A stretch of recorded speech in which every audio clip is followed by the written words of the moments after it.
নমস্কাৰ বন্ধুসকল, আপোনালোকক স্বাগতম জনাইছোঁ আছামিজ জিকে ইউটিউব চেনেলত।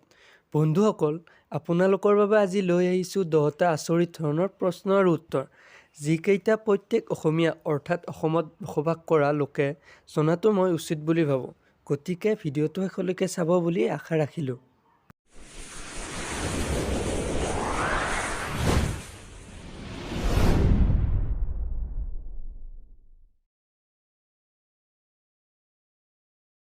এক নম্বৰ প্ৰশ্নটো হৈছে চান্দনী জৰী মানে কি?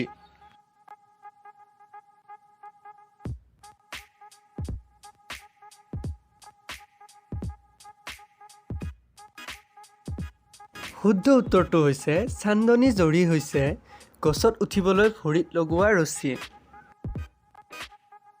2 নম্বৰ প্ৰশ্নটো হৈছে অসমীয়া সমাজৰ 4 শাস্ত্ৰ কি?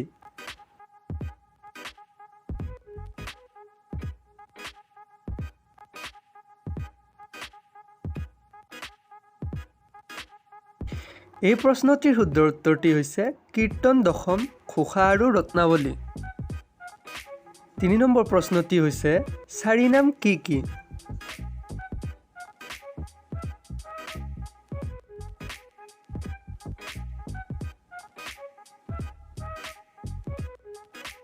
শুদ্ধ উত্তৰটি হৈছে ৰাম, নাৰায়ণ, কৃষ্ণ আৰু হৰি।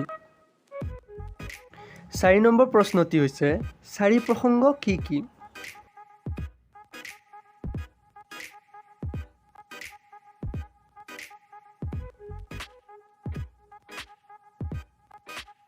শুদ্ধ উত্তৰটি হৈছে পুৱা, দুপৰীয়া, আবেলি আৰু সন্ধিয়া কৰা উপাসনা।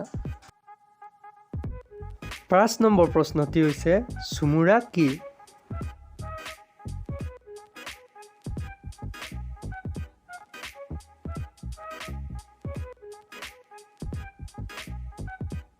উত্তৰটি হৈছে ঝুমুৰা হৈছে অংকীয়া নাটত ব্যৱহাৰ কৰা এবিধ নৃত্য। 6 নম্বৰ প্ৰশ্নটি হৈছে টঙালি কি?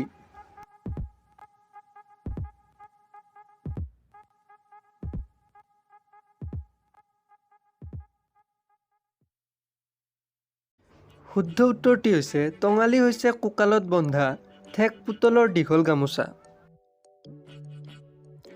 7 নম্বৰ প্ৰশ্নটি হৈছে ভতিমা কি?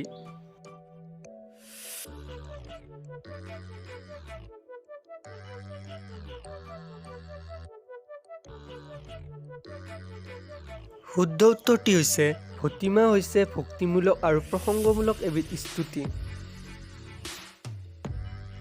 8 নম্বৰ প্ৰশ্নটো হৈছে ভাৰতৰ বৃহত্তম নদীদ্বীপ কোনটো?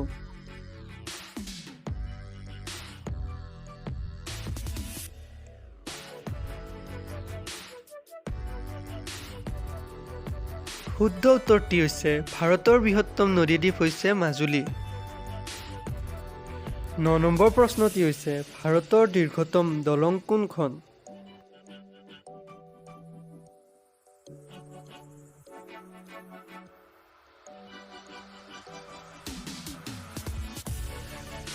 শুদ্ধ উত্তৰটি হৈছে ভাৰতৰ দীৰ্ঘতম দলং ব্ৰহ্মপুত্ৰ নদীৰ ওপৰত থকা ধলাশদিয়া সেতু।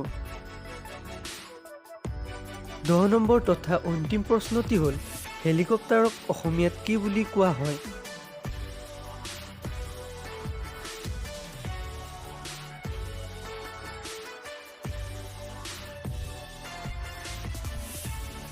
শুদ্ধ উত্তৰটি হৈছে হেলিকপ্টাৰক অসমীয়াত উদগ্ৰ বিমান বুলি কোৱা হয়।